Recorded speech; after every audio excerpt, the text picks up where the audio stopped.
The title of the show is Mission to Grow, right? And Mm-hmm. so, at getting access to capital, staying compliant, and then Mm. managing the talent you need to grow your business.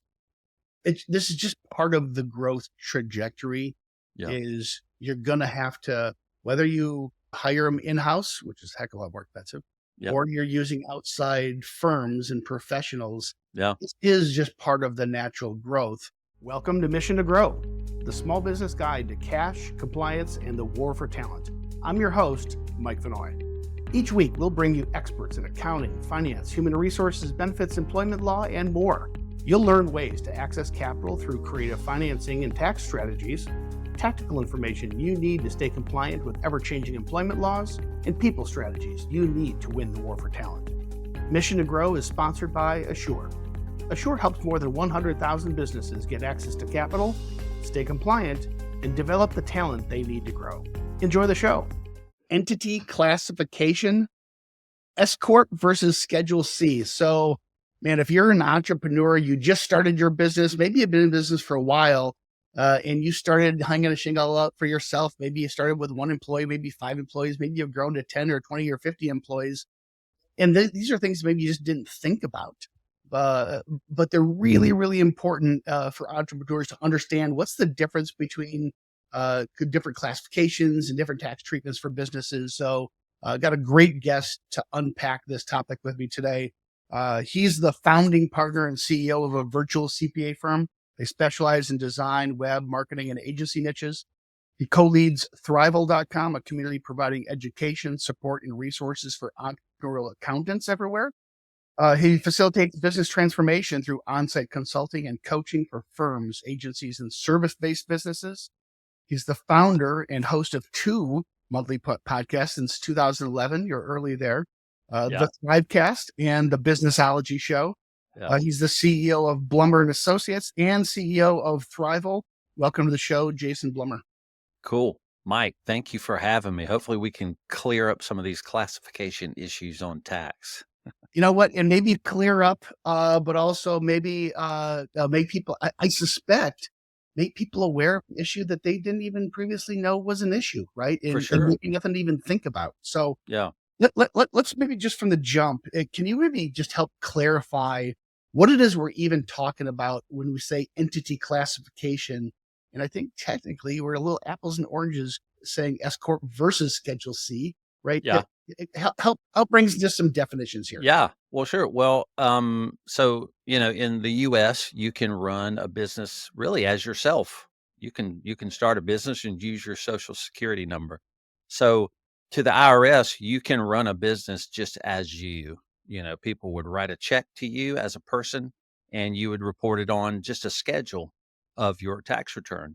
And so that's not being an entity, that's being an individual running a business. So when you start talking about an entity, this word entity, it basically is creating, or it's creating out of nothing a whole nother thing that gets taxed, right? Which happens to be a business. And in the business world, we do call those entities. And there's ways to set them up and then things you can do to them. So that's really where that word comes from. And I think most people probably have a general understanding, just super high level. What are the different types of entities that you could classify yourself as? Yeah, for sure. So if you are operating as yourself under your social security number, you can be a sole proprietor. A lot of times that's what we call them. Solo owner. There's going to be a lot of different, nomenclature people use for that. But when you become an entity, you basically go to the state that you live in, typically, and the entity is created by the state's Secretary of State. So the Secretary of State is what creates this entity into existence. And it can be a corporation, those businesses that have ink on the end of it. And it could be an LLC, limited liability company. There are other different types of entities too. So those are 2 of the most common. And the entity is created by the state. And that's very specific, not by the federal government. So the state is what creates that entity. And now that you have that entity, they are taxed in certain ways. And I just want to make sure, Mike, we could go down the tax road, or if we want to do more about what these entities are and you can do to them, I'll let you kind of lead that way. You know what? Let's maybe just high level. What are and there's a bunch of educations I know, but Hmm. what are the big buckets of the types of entities? Then we're going to talk specifically about S Corps, and I think Yeah. it'll become self-evident as to why when we get Yeah. For sure. Well, the LLC, the LLC and the corporation, these are the two big buckets. You can really create these by yourself. In some states, I think you have to be an attorney to create a corporation. Some of that's legal. You'll get into some legal issues as accountants. Sometimes we're like trying to stay away from the legal side. But getting an LLC is just as easy as giving them $250 and or whatever that fee is in that state and filling out a piece of paperwork. So those are the two entities you would start with. The corporation is going to come. That can come with more. There's just more to do for a corporation because you got to file this corporate tax return now with the federal government and with the state. An LLC sometimes you now have an entity. You can give that entity a name, but upon the creation of that LLC, it can actually operate as a sole proprietor. So the sole proprietor operated under your social security number for tax purposes can operate the same as an LLC that's now using a federal ID number with the federal government. And they'll be taxed the same, but one now gives you limited liability. And that's the goal. There are people we would consult with, and we're like, hey, you're doing a type of business where you want a little bit of protection, right? You want to separate your business transactions from you personally. An LLC is sometimes a great way to set up an entity and run the business through that LLC. And it does bring some legal limited liability where they don't come fully after your personal assets if there were some problems with that LLC. Jason, am I oversimplifying to say it's a little apples and oranges, LLC versus corporation versus an entity classification? Because you could be an Yeah. LLC and classify lots of different ways. So the LLC is a legal classification. The entities are a tax classification. Yeah. Yeah, that's good. So when we create entities, we mentioned this, you're creating that by state law. You're going to create a corporation and an LLC were examples of the entities you create. Now, a tax classification, as you're saying, is something that you can do to both of these or either one of them. And you go to the federal government to do that. You go to the IRS and say, hey, this LLC I created, treat it, call it an S Corp. Or, hey, IRS, this incorporated entity, which the IRS is going to call a C corporation, you can go with that same form and say, treat that as an S Corp, treating it like a sub S corporation, which is just the title of the tax code that allows for the ability to call these companies or to tax these companies differently as what we call an S corporation. So it's a form you fill out with the federal government, the IRS. What would be other types of classifications? We're not going to go deep down any of these, but Well, that's the main one, that we would file, with the government. I mean, there with the IRS. So that's the main one that we would file. Now, you may mean I'm not sure. What do you mean? There are other types of ones they could choose other than the S corp? correct. That's where I was going. Yeah. Yeah, well, I'm not sure. I can't think of the other ones right now that you may pick because a lot of times with small businesses, we're normally just going to the S corp kind of if they need it or not. Right. And honestly, my brain was going towards, okay, you're growing, you're a bigger, larger enterprise. There are different types of ways to incorporate. But Yeah, for yeah, yeah, yeah. But mainly for small business, yeah, just focusing on that S corp, entity classification with the IRS is the main thing we would do as they're growing. yeah, right. Yep. Okay. Um, so fair to say you might start your business, landscaping business, home remodeling business, Hmm. hair salon, gas station, whatever it is. Yeah. A good way to start is as an LLC. So you got legal protections, limited Yeah. liability company with your state. And I think an awful lot, is it fair to say a lot of people just, not on purpose, just happen, they end up being sole proprietors it comes tax time, they got to fill out a Schedule C. Hmm. Why is it that businesses, and there's going to be a lot of nuance here, why Yeah. is it that business owners should think about classifying from a tax purpose on the federal level, the IRS, as an S Corp instead of just staying as a sole proprietor? Yeah. No, that's a good question. So Uh, so you can stay, yeah, a C corp or an LLC. You can stay an LLC forever if you want to. But if you were a sole proprietor and you're growing, you want some protection, you become an LLC. What the IRS is taxing you at the highest rate, and that's the problem. So basically, all of that income you're earning through that sole proprietor LLC business, Yeah. it's all being taxed at a self-employment tax rate, 15.3%. And that's on top of just the ordinary tax rate. So the ordinary tax rate are when accountants are talking about tax brackets and things like that. What tax bracket are you in? They're talking about ordinary tax brackets where we tax the regular income of people. But if for people who own a business and they just are starting out, the IRS is going to tax it all. They're gonna do an additional 15.3% tax, which is pretty steep. That's a pretty steep tax. And of course, if you're not making money, then there's no tax, which there are some rules around that.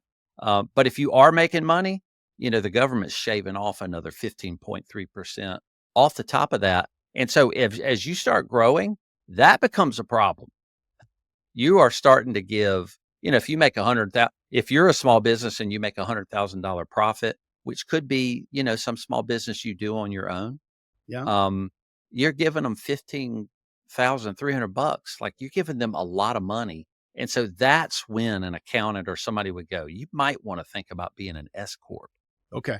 Yeah. So you hang a shingle, you're an LLC with a Mhm. state, you're a sole proprietor, you're filling out your Schedule C, you're paying your normal income tax, but on top of that, it's on your Schedule C, you're paying 15.3% Yep. on that.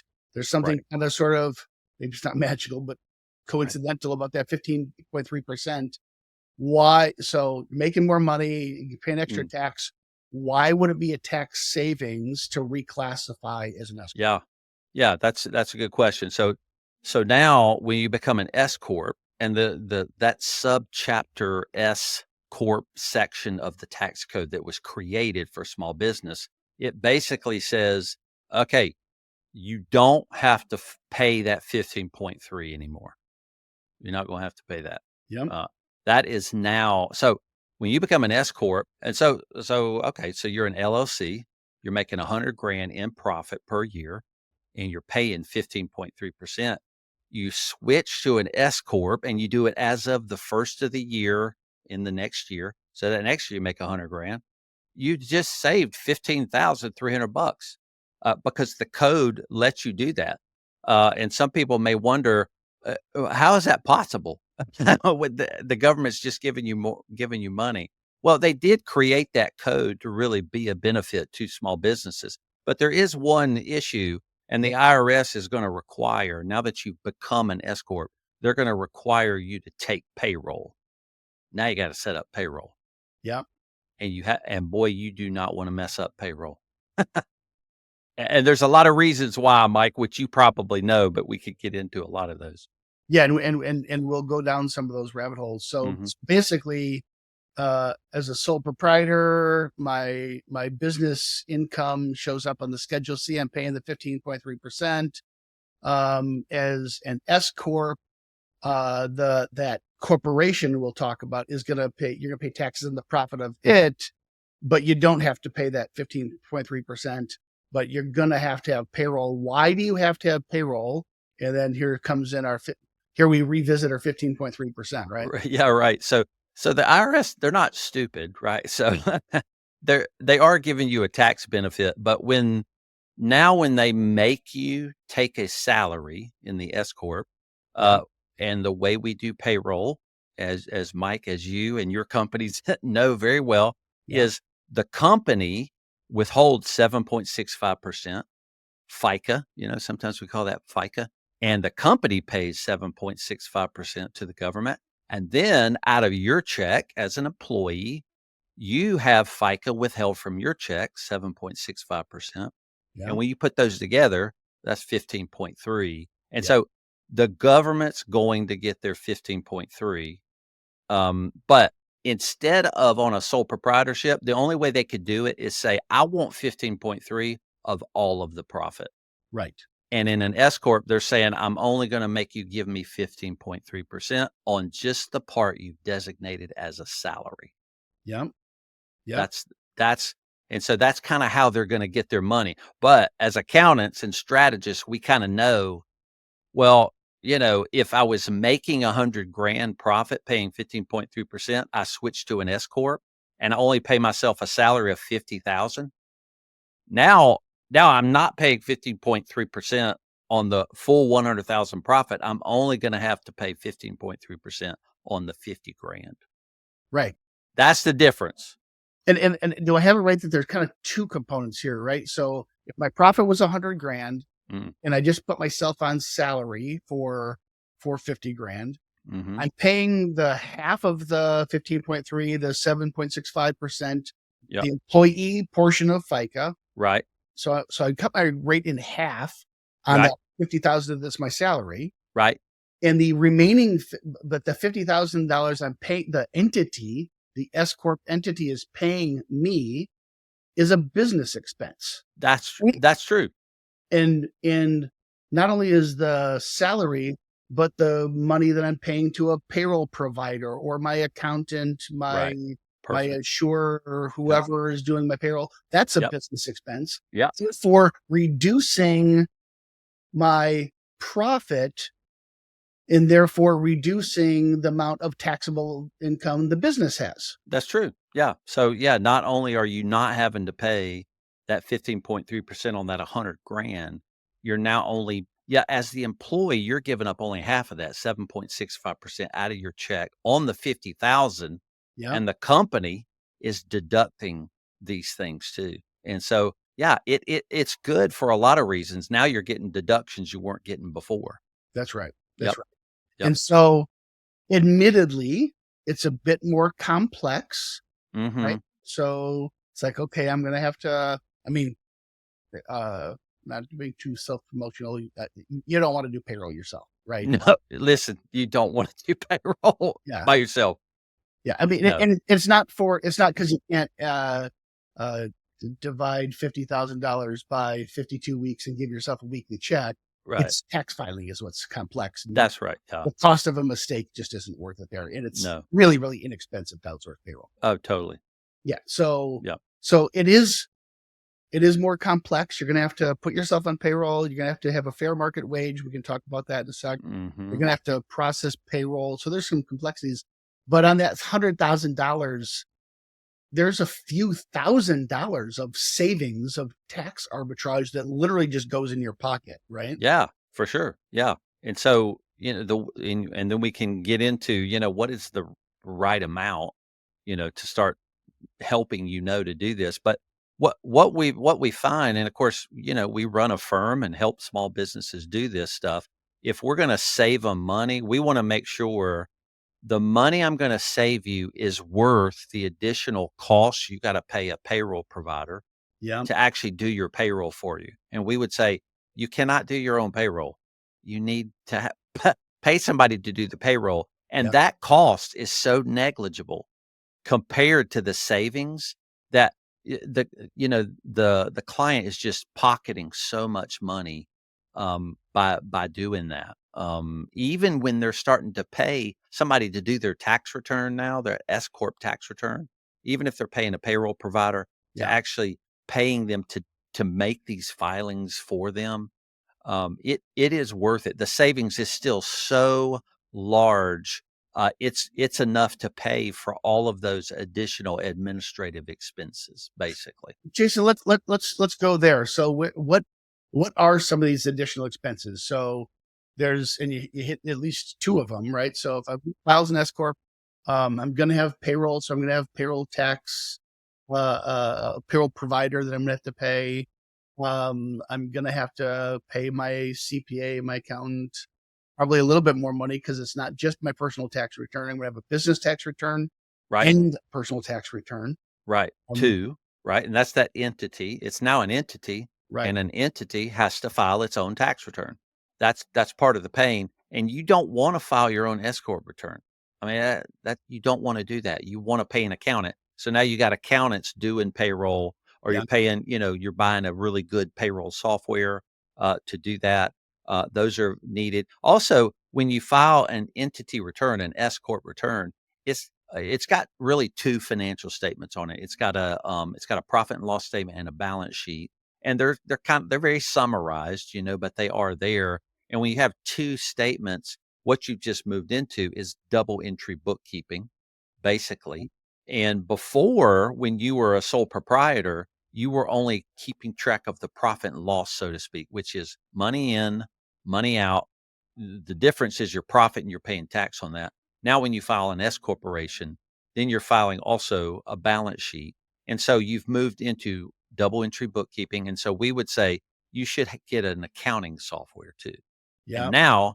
now you got accounting. You got to keep up your accounting. And if you're big enough, you may want to pay your accountant to do your accounting on a monthly basis. Some really small businesses will do their own accounting. We would say you should not file your S corp tax by yourself. You should not file your payroll by yourself, but you might be able to do your accounting if you're small enough. Sure. But you may also want to outsource that too. And maybe some hybrid. I've been involved in businesses where Yeah, you outsource the whole thing. I've been involved in businesses where sure. you did everything you possibly could because you're scraping nickels Exactly. and you just have a pro do your taxes at the end of the year. And then Right. there's hybrids where you have a daily bookkeeper, maybe your office manager. Part of their duties is reading Totally. bookkeeping. Right. Yeah. Yeah, and a lot of that depends on just how big are you, you know? Well, how much weight is this on you? And if you're running this huge landscaping business, you might be out in the field a lot. So you may not be in the office needing to do accounting. Who knows? Just depends on how big you are.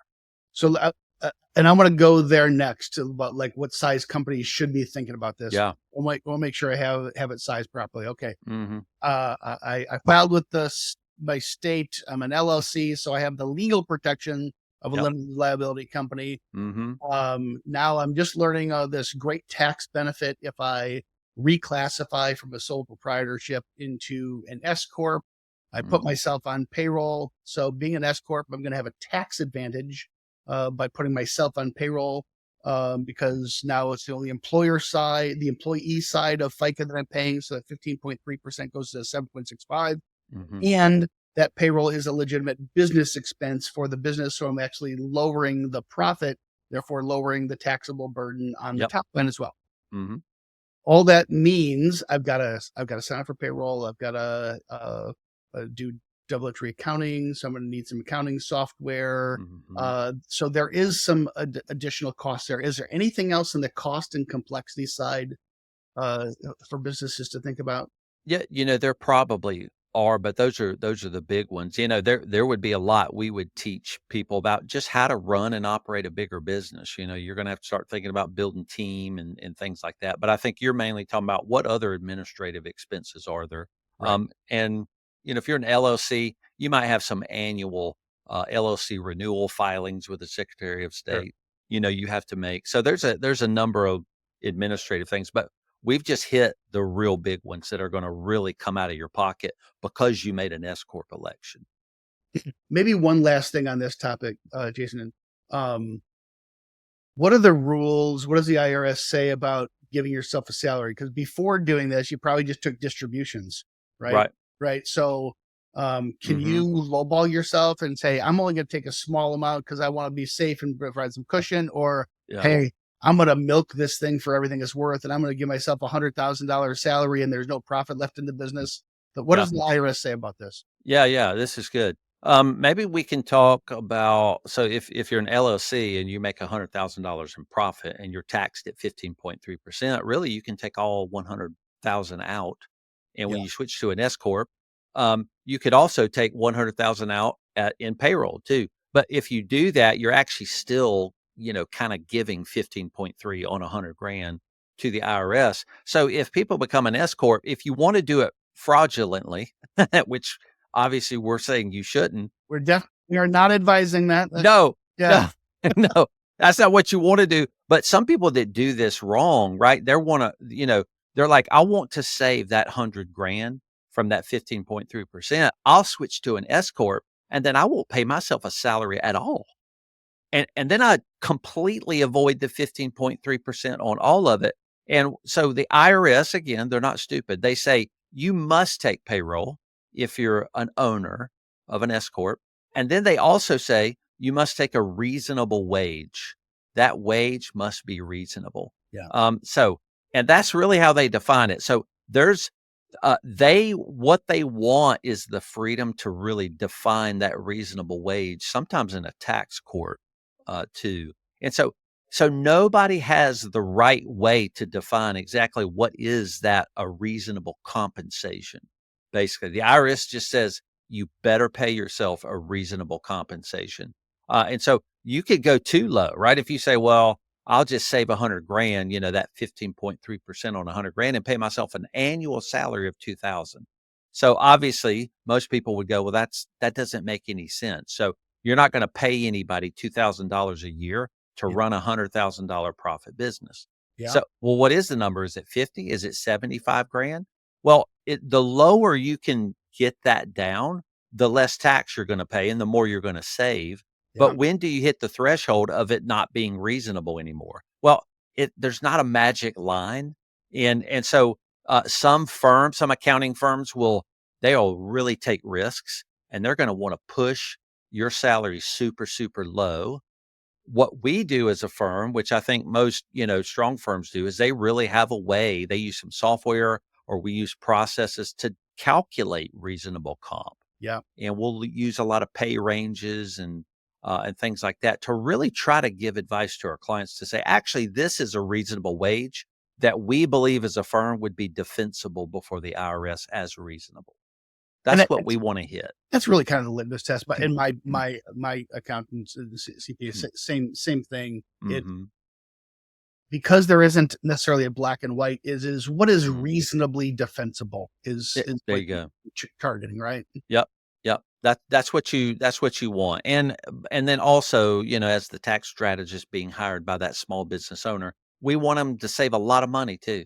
And so we're going to try to get this to a place where we can not give them this huge salary, and try to get some savings out of it. But either way, we do know, if they're making 100 grand in profit, we're going to be able to get them a lot of savings. We can start with $15,300. That's the savings. And then whatever salary we add back, which probably is not going to be 100 grand, right? It's going to be, who knows, it might be 50. So we're really going to save $7,650 off the top. And then there's some fees for payroll and accounting and things like that. Our client they're going to really come out good if they're the right kind of business and we switch them and elect them as an S Corp. Yeah. So the average business owner listening, if your business profits 100,000, and maybe that sounds like all the money in the world to you because you're just starting out and you're just starting your own venture, or maybe you've blown way past that. But just as a benchmark, put an extra $7,500 in your pocket on 100 grand. Yeah. And there's not a lot of ways to do that. No. You're not going to find many ways to drive $7,500 cost out of your business. Yeah. This is a really big tax savings move. A lot of firms use it wrong. They use it in a poor way, but because it's so real, it's legal, it's good. It is a real way to save, taxes. So this is low hanging fruit for small businesses that are profitable. That's a key. And the thing I would just encourage folks, business owners watching, listening, to think about, man, this maybe sounds a little, okay, that's more headaches I got to worry about. Things are more complex. I want to keep things simple. What hoops would you jump through to drive $7,500 of cost out of your $100,000 profit business? Yeah. You'd probably, you'd work a lot of hours. You'd renegotiate a lot of deals. You'd find better suppliers. You would do a lot. There would, and very few opportunities that you could do it as simply and easily as this. So That's right. I'll probably stop there. But this feels for most people like kind of no brainer that they should be. Yes, it's more complex. It's also a no brainer. It's part It of it. is a no-brainer. This is a no-brainer. If we like sometimes the client doesn't even know this. And when we see a small business come in and we see this, situation, we're like, you kind of need to do this. Yeah, This is something that we feel obligated to tell you to do, and we're encouraging you to do it. Now, sometimes we'll tell them, now you're going to pay us a little more money to do now an entity tax return, and we can manage your accounting and payroll. Um, and we don't mind saying that, right? It's worth you paying somebody to manage the headache of it because it's easy for us, but the money you're going to save is massive. It's huge. yeah, right, right. All right. So there are some. Certainly, there's a headache simplification of the business. How much do I really want to take on? But there's Mhm. pretty math-driven drivers here too about what I want to talk about the threshold of when does it make sense for an employer to make this move, right? Yeah. Is it I'm a landscaper and I've hired my first employee and I've just billed $75,000 a year. Is it Mhm. worth it to me? I mean, where do we draw the line before this Yeah. starts making sense? Yeah, that's always the question, right? How do you do it? So I'll start by saying the S Corp election is just that. It's an election, which means, and that's a word we use when we're trying to tell the IRS to do something. So we can either elect to turn we can either elect to have our LLC taxed as an S Corp, or we can elect not to do it. So it's really, you don't have to. And so that means there's an opinion involved, right? So different firms you're going to find do this in different ways. Some get super extreme, right, with their clients, and they're like, I want to switch everybody to an S corporation. And a lot of times they might do that so they can get more fees for accounting and taxes or something like that, even if it's not viable, right? And some may do it for other, unscrupulous reasons. But we're only going to do it. We are only going to do it in our firm if switching that client saves them enough money to cover the costs of all the administration Yep. they've got to add to the business. And so different firms are going to say different things, but the company does need to be profitable. So that's key number 1. We want to see a profitable business, ongoing profitable, not where you only oddly profitable in 1 year and you're going to run losses for the next 4 years. Then we would not want to switch them to an S corp, because remember, and you know this, Mike, when you switch to an S corp, you get that savings that year and the rest of all the years, right? All the years you're operating as an S corp, you're getting those savings every year. Right. But there is a level that you can have profit low enough that it wouldn't be valuable enough to the client. And also, it might not be valuable enough for us as a firm to manage that client. So I am going to want my small business client hitting 80 to $100,000 in profit. Yeah. That's us as a firm. Some firms may have a lower profit threshold. Some may have a higher profit threshold, and that's just because that firm doesn't want to work with small businesses. But if they're working with larger businesses, they're probably S corps or C corps anyway. So it Yeah. totally depends. If I'm just trying to do rough math in my head, keep me honest here. If my potential tax savings is, call it 5 grand, Hmm. I'm probably going to be less than 5 grand, but approaching 5 grand in what I'm going to pay for more complex tax filing, Yeah. a payroll provider, just a Hmm. little, the whatever fees for the entity classification itself. So Hmm. you're probably the floor is if you're going to save, I don't know, and I'm making this up, 2,500 bucks, 3,500 Sure. bucks, you might Yeah. be able to break even. Once you start getting 5,000 or more, Yeah. this starts to become just more and more.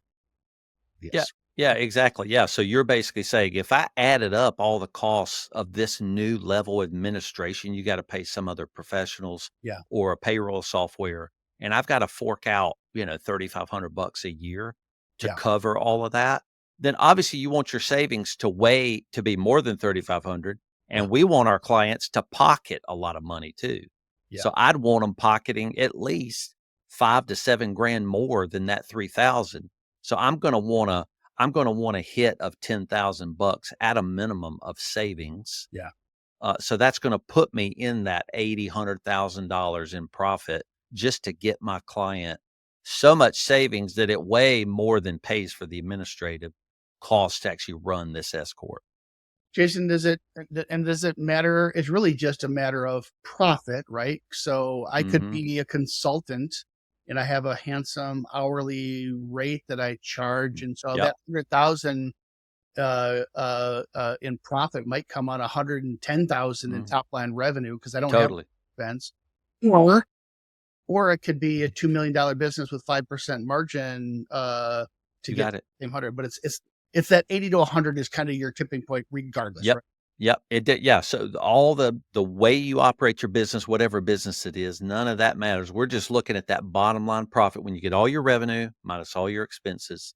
And if it's, 80, 100 grand, we're going to want to see that move out of a sole proprietor Schedule C reporting and start looking at electing an S Corp. Yep. Right. Um, are there other unintended consequences of filing as an S corp, reclassifying as an S corp, um, or even not? Yeah. What are the blind spots that people should be thinking? I guess. Yeah, well, it is a particular election, so there are some limitations to it. This is a US based small business election. So you got this big international company. It's really not right for an S corp. So it needs to be a domestic corporation. Okay. Basically, it's operating in the U.S.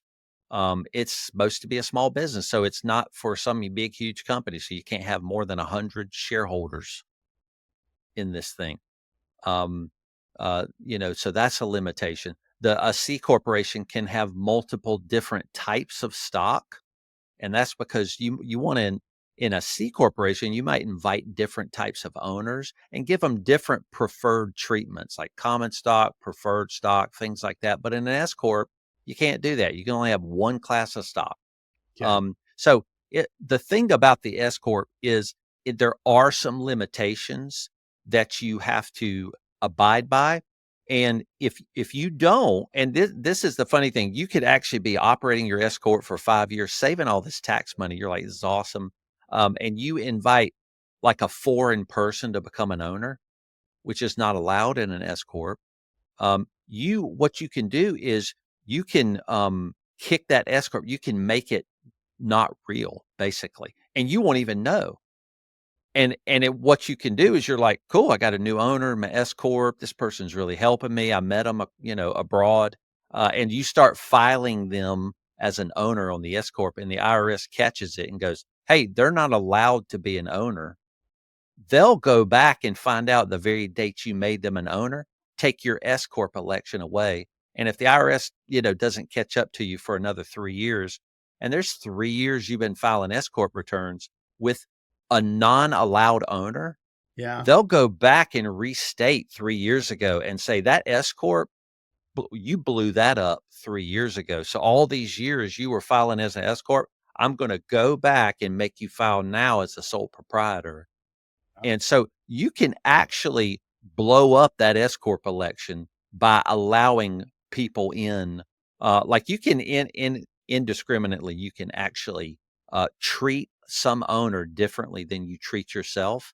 And the IRS could say, technically, that's technically two different classes of stock. And so the, you know, you, we, that S corp is no longer valid.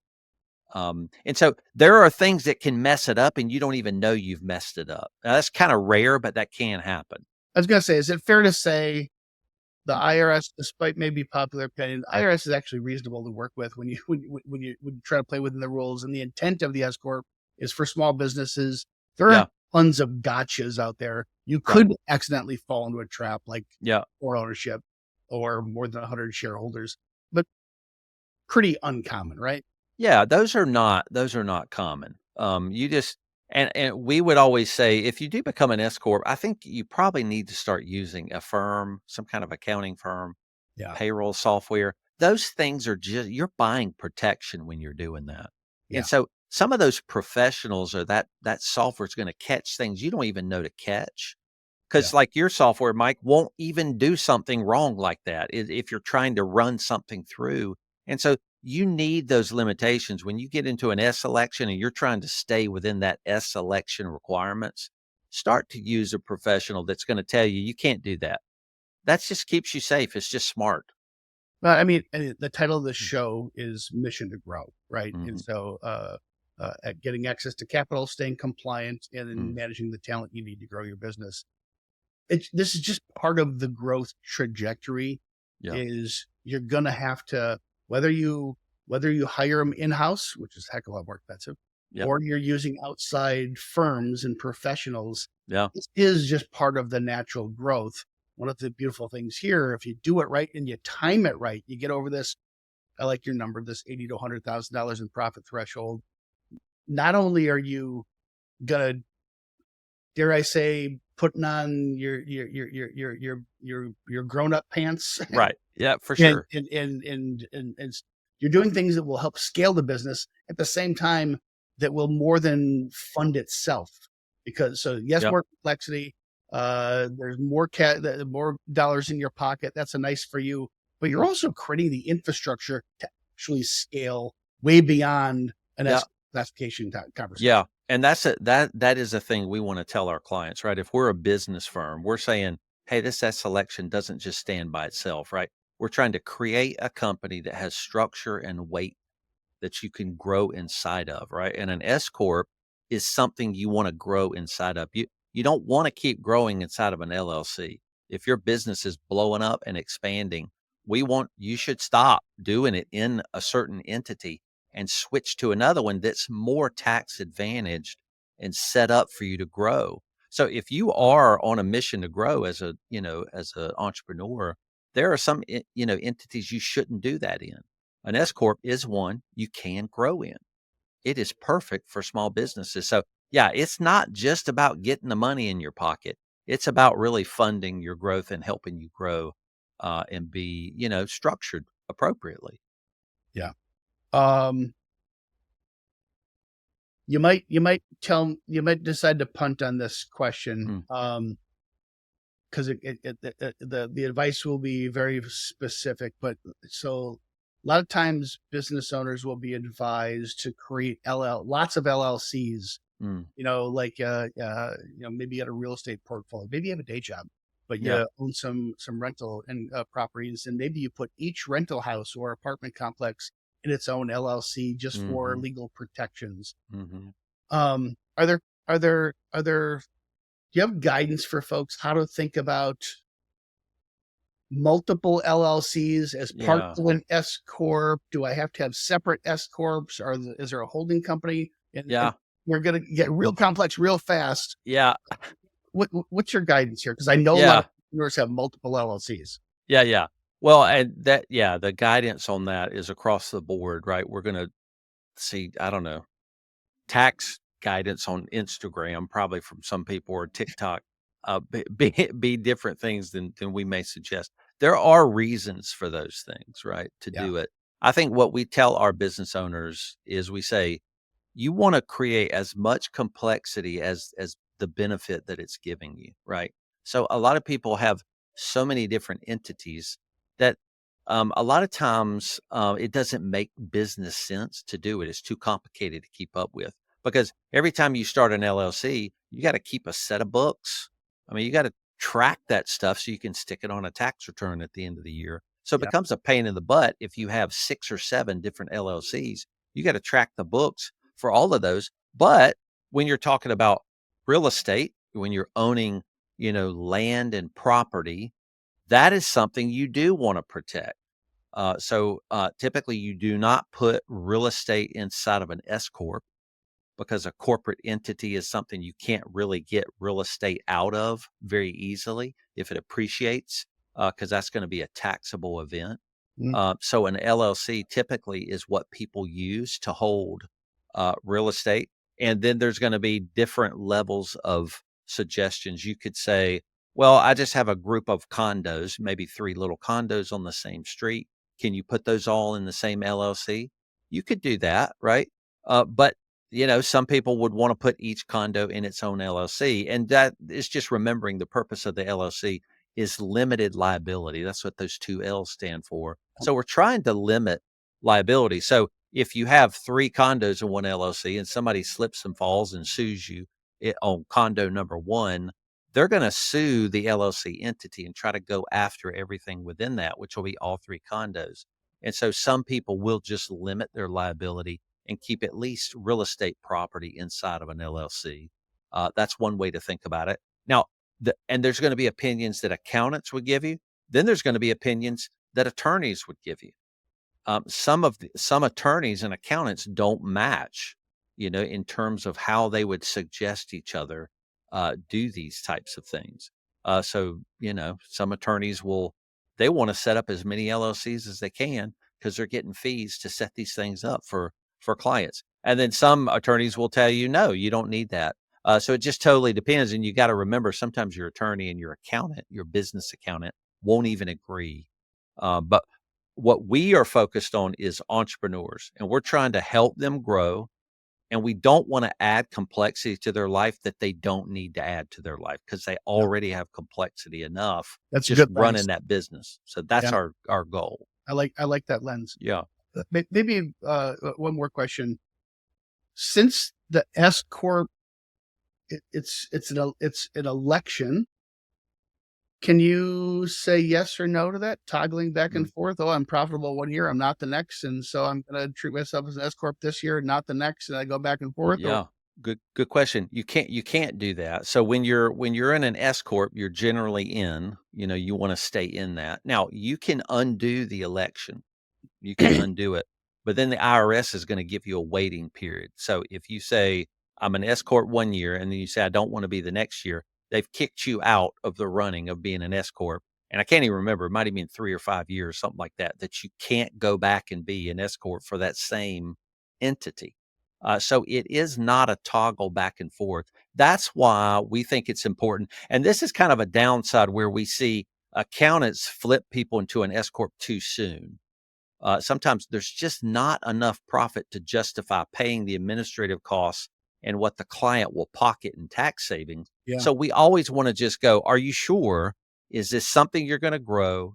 Is it going to be this profitable for the next foreseeable future? And if so, let's move you into it and take on the weight of some of those administrative tasks because you can't toggle in and out of it. That's not the purpose of it, right? You want to get into an entity that's actually going to be best for you and very tax efficient, and just let you go think about growing from here forward. and fair to say, just because you may have had a great year, maybe Mm, maybe you had a windfall year. I mean, shoot, the pandemic was crazy. If you were in the movie theater business, didn't yeah. matter how good you were. It was Right. it was brutal. Right. If you're selling video conference software, you could have been pretty terrible and probably had a lot of success. That's Um, right. So, uh, if you had like a windfall year and you're looking for tax savings, but Mm, you don't have a good outlook for greater than your 80 to 100,000 a year in profit in the subsequent years, yeah. you this might not make sense because you are willingly signing up for all the complexity and expense that is going to go along with this Yeah. corp election ongoing, right? That's right. Yeah, you are. So, it's an election, so it's an opinion. So all this stuff just needs to be talked out with a professional. You need to talk to somebody and go, "Do you think I should do it?"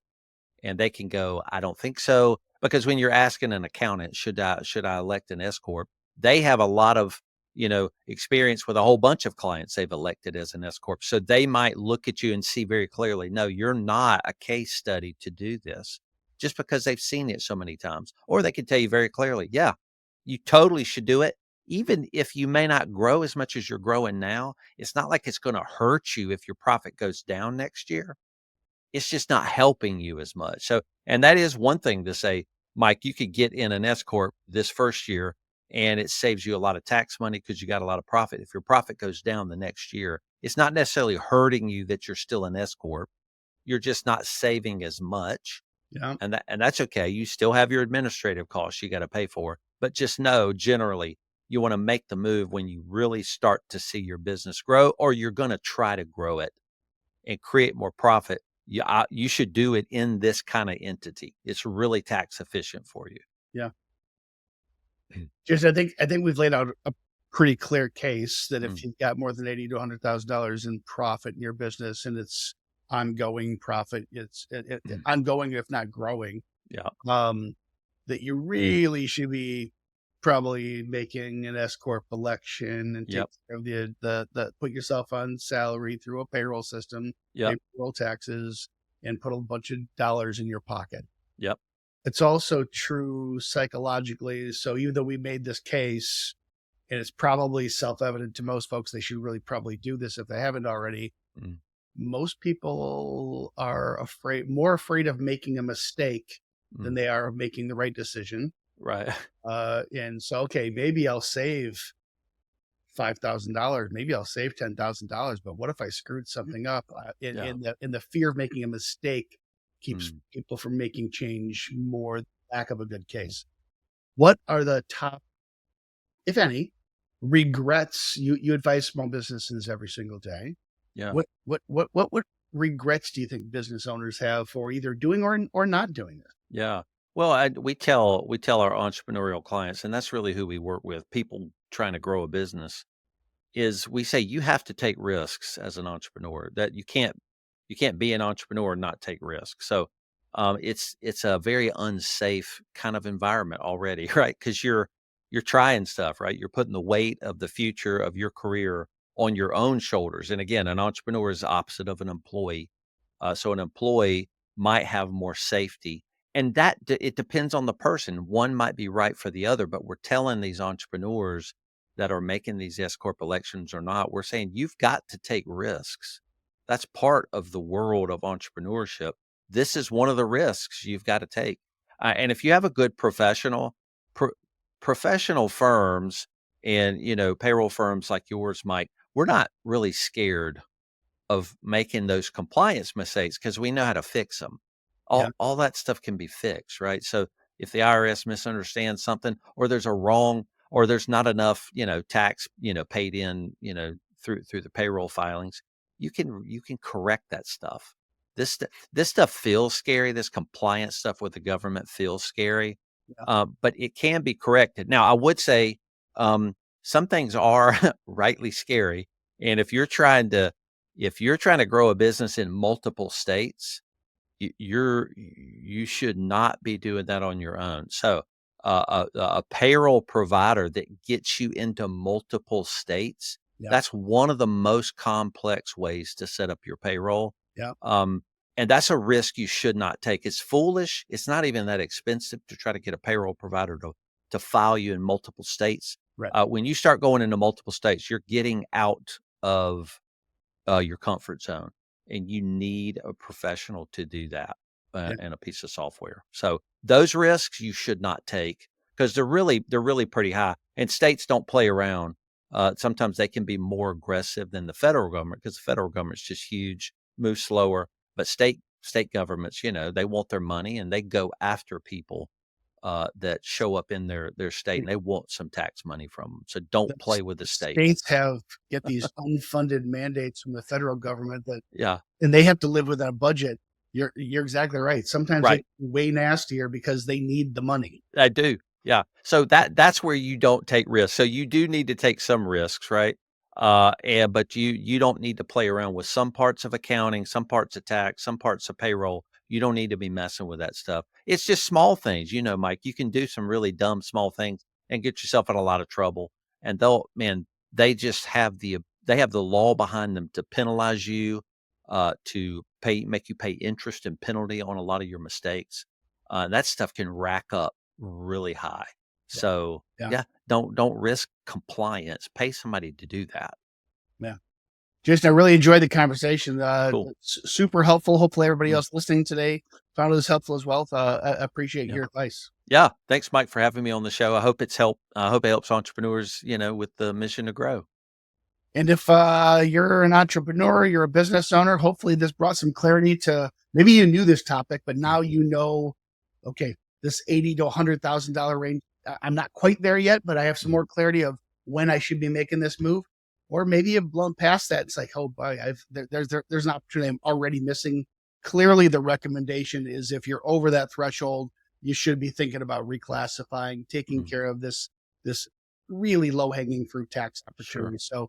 So hopefully you do it. You take that money and you invest it in your business to grow. And with that, we thank you for letting us be part of your mission to grow. That's it for this episode of Mission to Grow. Thanks for joining us today. For show notes and more episodes, visit us at missiontogrow.com. If you found this content valuable, I invite you to share it with a friend and subscribe to the show. If you really want to help, I'd love it if you left a 5-star review on Apple Podcasts, YouTube, or wherever you listen. Mission to Grow is sponsored by Assure. Assure helps more than 100,000 businesses get access to capital, stay compliant, and develop the talent they need to grow. To learn more about how Assure can help your business grow, visit assuresoftware.com. Until next time.